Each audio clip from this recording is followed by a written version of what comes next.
Hi guys, hope you are all doing well. I have been thinking a lot about stress lately, and it's such a buzzword. Like everybody's talking about stress and stress management. It can affect you on a cellular level once it hits you. And for me, having symptomatic pelvic floor dysfunction, not only that issue in itself caused a lot of stress because I thought I will never live life again. And also, there was so much stress just in my life because I was a new mother I had small kids. And for me, it was not easy at all becoming a mother. It's still not easy. And I realized maybe I had it quite easy up until then because that really shifted everything for me. And I've had chronic stress since I became a mother due to birth injuries and the responsibilities and like never being able to breathe. I'm a yoga teacher. I have all the tools in the world to like live a very balanced and healthy life. And yet my life just turned upside down becoming a mother. And whatever your situation is with pelvic floor dysfunction, I am sure, quite sure actually, that stress is involved somewhere. And as I said, like you can have all the tools in the world, you can step on your yoga mat and just feel like, okay, this is my space. And you can be in bed if you have pelvic floor dysfunctions, maybe that feels nice and you can relax. But what if you don't have the time and you really need to integrate like these mindfulness meditative practices in your life on a daily basis? And I really think that has a huge impact. And for me right now, I have come to like a plateau. So I think it was like a year back, I became symptom free all the time, which is amazing. And I am still working on the stress that really like got onto my bones in my body, like into the core. It was so deep. And doing yoga or practicing meditation, hyperpressives, like all these breathing and calm exercises, also affirmations, all of it. It helps. It helps a lot. Like I couldn't live without them. But this is a video I am going to share with you with Jen Tolo. She is such an amazing woman. She's been through some really tough traumas with her kids, like her kids being affected and she being affected, of course, with the kids' health. She was not sure if they were going to live or not. And then, it's been really, really challenging for her. And she's just so super strong. She's a power woman. She also have children with special challenges. This specific video is really for anyone who is experiencing any type of stress at all. Or even, stress is, no one is not affected by the stress from the society. No one. So this is for everyone. And for me to realize I was actually stressed out took a few years because it wasn't the type of stress that, people just work so much and they get burnt out and they just kind of stay at home because they are burnt out. I've heard about that type of stress so many times, but I had not heard about that type of stress becoming a mother. Maybe postpartum depression, but that felt more like just depression and not the stress on the nervous system affecting everything in your body. And what I love about this video is really to be actionable in the moments of stress. If you can recognize those moments, this is going to be super helpful. And if you can't recognize the stressful moments yet, maybe you can start to recognize them after this video. So this video will include some really concrete tools on what to do in the actual moment, not like 2 days later when you can go to this yoga class and you have already kind of suppressed that situation, those emotions inside of you, and they are kind of buried deep down in the layers of fascia and nervous system and all of that, creating stuckness in your body, creating not flow, actually the opposite, stagnation. And we don't want that, especially not when we are healing. So this is foundational. Everything Jen is talking about in this video is foundational for healing. I hope you will like it as much as I do. One of the things that I needed that nobody taught me, that I had to learn from pulling a little bit from here and a little bit from there, was how do I stop myself from spinning in those moments? Because there are going to be stressors, and we all know stress is inevitable. There are going to be stressors. There are going to be moments where something else is added to our plate, or a change comes, or something happens that is unexpected that we have to adapt and adjust to. And sometimes there's just one too many of those things that make us feel overwhelmed. So what do we do in those moments? Again, we're going to practice this right now. So how do you stop or reset a stress spin? All right. So if you feel comfortable where you are, just stop and just pause whatever it is you're doing. If you're jotting stuff down, stop, pause, and just breathe. Take a couple of slow, deep breaths. And I want you to feel that breath come in through your nose, down through your throat, in through your chest, down into your belly.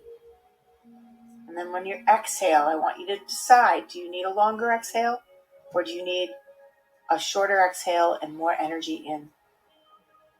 And just bring your attention to your breath for this moment. Tuning everything else out, just listen to the breath and listen to my voice. And then with the next inhalation, I want you to just notice the parts of your body that are tense. Any areas that feel stiff or tense. And notice them, and with your breath, see if you could start to relax and release the muscles in your body. This is what I call a body scan. And then, again, the next full deep breath, the same thing, just tune into your body, scan your body. What do you need in this moment?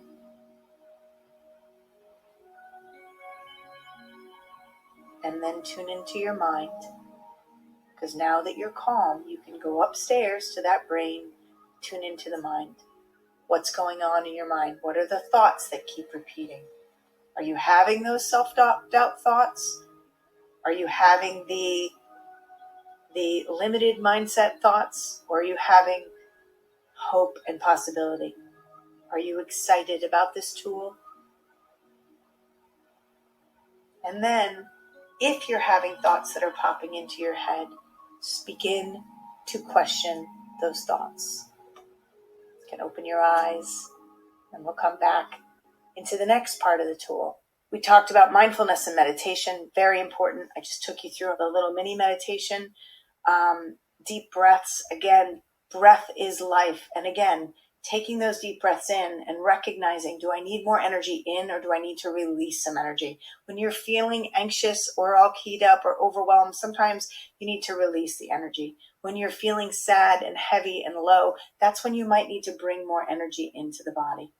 So humming, I mentioned the humming and sound vibration. Sometimes you can have things on your iPhone or downloaded, or some music in the background, or if you're driving in a car, you can have some music all kind of tuned up, or a CD or whatever it is that can help you with relaxation. But sometimes you're not in a place where you have access to music or sound or bowls.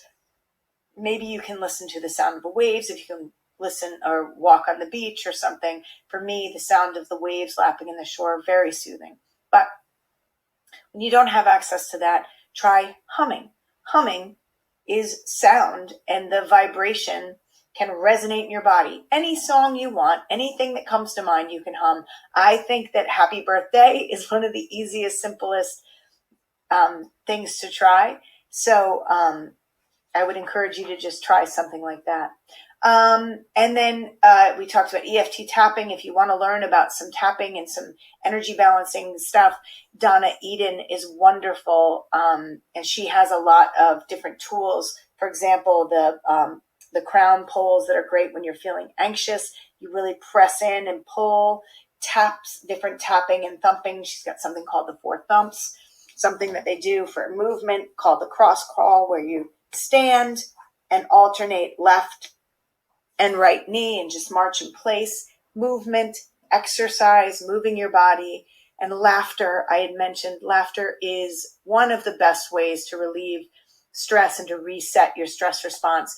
And for me, laughter really lifts me up.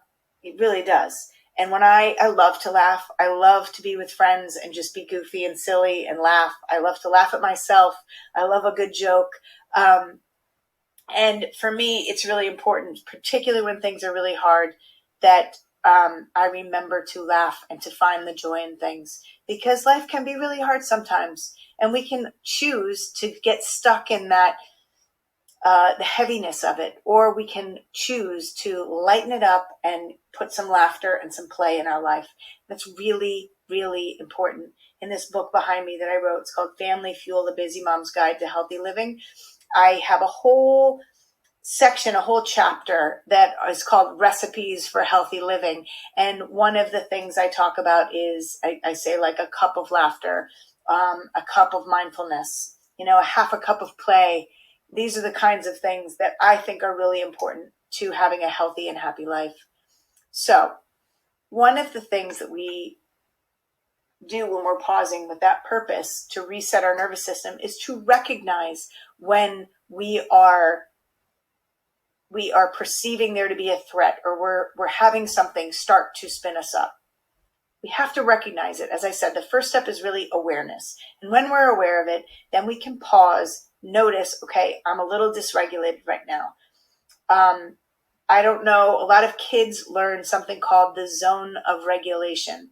Whether they're in the green zone is they're sort of happy and energetic and able to focus. The blue zone is where they're either really low energy or feeling kind of down and tired. That's the blue zone. The green zone is they're full of energy. The yellow zone is when they're starting to get a little bit stressed and they're starting the spin, okay?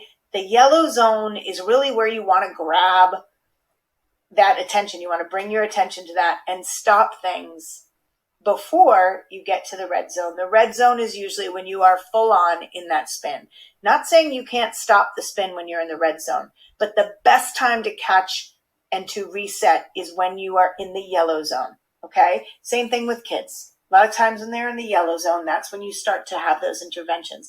Let me just mention with kids, if you are teaching kids some of these tools, and sometimes when you tell kids, take a deep breath, they go, that's not a really deep breath. So in my toolbox that I create for kids, I like to have pinwheels and bubbles, because you can't make a pinwheel spin without taking a deep breath, and you can't get the bubbles out of the wand without taking a deep breath. So sometimes I will give them something like that to play with, and I'll say, make the pinwheel spin, or let's see how many bubbles we can get out, to just get them to start to take deep breaths, especially younger kids. Okay, so when do you need to do this? When do you need to reset the nervous system? Again, when you're in the yellow zone or about to be in the red zone, or even in the red zone, when you are feeling like I am feeling overwhelmed. One of the things that I like to do too is when you are transitioning. So if you're working and you're transitioning from going from work to home or home to work, pause with the purpose of just resetting and reconnecting.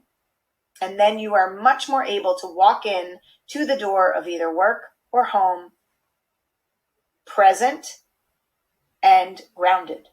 Okay, which means your energy is nice and balanced. Okay, grounded is really from a balanced place. Another time to maybe pause with purpose is if you're late for something, or if you are worried about an assignment, or worried about an appointment that you're about to have, or if you are stuck in traffic. That's another great time to pause with purpose and to reset. Or if you're triggered in any way, or you're going into an event that you know, or a situation that you know is a trigger for you, pause before you go in. You're going to be much more able to be resilient. Okay. Also, if you're finding yourself snapping at your children, or snapping at your spouse, or snapping at your coworker, pause and reconnect. Reset the nervous system. Okay. Another little tip that I have, as far as if you are stressed, for example, if you're working from home and your children are around, this has happened to me, or there are times where my husband will come home from work, but he's not, even though he's home, he's still not really in the building, if you know what I mean. He's still focused on work. So I'll try to talk to him and he's not really listening to me. Well, that's a trigger for me. I want to feel heard. I want to feel seen. So I have said to him, if you can't hear me, or if you're busy doing something else, do me a favor and tell me, hold on a second, let me just finish what I'm doing, and then I'm able to give you my attention. I do the same thing with him and with my kids, where I'll say, hold on, give me 5 minutes, or give me 10 minutes, or give me 20 minutes to finish what I'm doing, and then I am all yours. But I need to focus on this. And so I want to give you my full attention, but I can't do it right in this moment. That's setting boundaries. And that's, instead of snapping, right? Because somebody is interrupting you and you're stressed because you're doing this, that's when you need to pause and reset the nervous system and reconnect. Okay? Again, stop. S stands for stop, get into a safe place. T stands for tune into the body. O is observe your thoughts and your feelings and what's going on in your mind. And then P, practice the techniques. Again, whatever technique, I want you to, this is one of your action steps, I want you to explore and play with the different techniques and figure out what works for you. Is it just the breathing alone? Is it the movement? Is it stones, energy stones, and maybe a little mini meditation? Is it putting your hand on your heart and breathing? Is it walking? Is it yoga? Is it tapping? Is it just little mini movements? Maybe it's the tree pose in yoga. When you do the tree pose in yoga, it helps you ground energy. I love to do that with kids when they're feeling all crazy. Like I tell teachers, when kids come back in from recess and they're all keyed up and hyper, have them do the tree pose, because immediately they have to focus and pay attention in order to be steady. So that grounds their energy right away. Or I even tell them to play a singing bowl, because that will also help to anchor and ground the energy. So play with the techniques and figure out what works for you. But those are the techniques that you're going to have in your toolbox and you're going to be able to use anywhere, anytime. But remembering that you need to stop, tune in, and observe what's going on, and tune into the body, the mind, and the spirit, and then observe what's going on. And when you're tuning in, I like to say these are the ABCs. So this is an action step for you as well. I want you to think about a situation. When you are done with this module, I want you to just think about a situation that brings you stress, or even write this down. Write the ABCs down so you have it maybe on a Post-it note or someplace, or maybe you write it in your journal, whatever it is. Journaling, by the way, is another way for me to kind of release and move energy, to just write stuff down. So that's another tool for that toolbox. But I want you to write down A, B, C. And these are your ABCs of resetting your nervous system. So number 1, assess, bringing awareness to your body and your mind experience, knowing I am spinning right now, or understanding that this is a trigger for me. So That awareness is going to help you be more resilient and recover better, and to have less of those big spikes and dips and more of an even flowy road. Okay? B is breathe slowly, deeply, and bringing your attention to your breath. Not just your breath, but your body as well. Relaxing your body. And then C is calming the mind. So I'm going to give you some questions to ask yourself to help you calm the mind. Calm the mind, and then you're going to choose some tools in your toolbox to help you ground and move, ground your energy, anchor your energy, and move energy in your body so you don't feel so stressed and overwhelmed. So you can completely reset your nervous system and you can reclaim the power over your own health and your own well-being.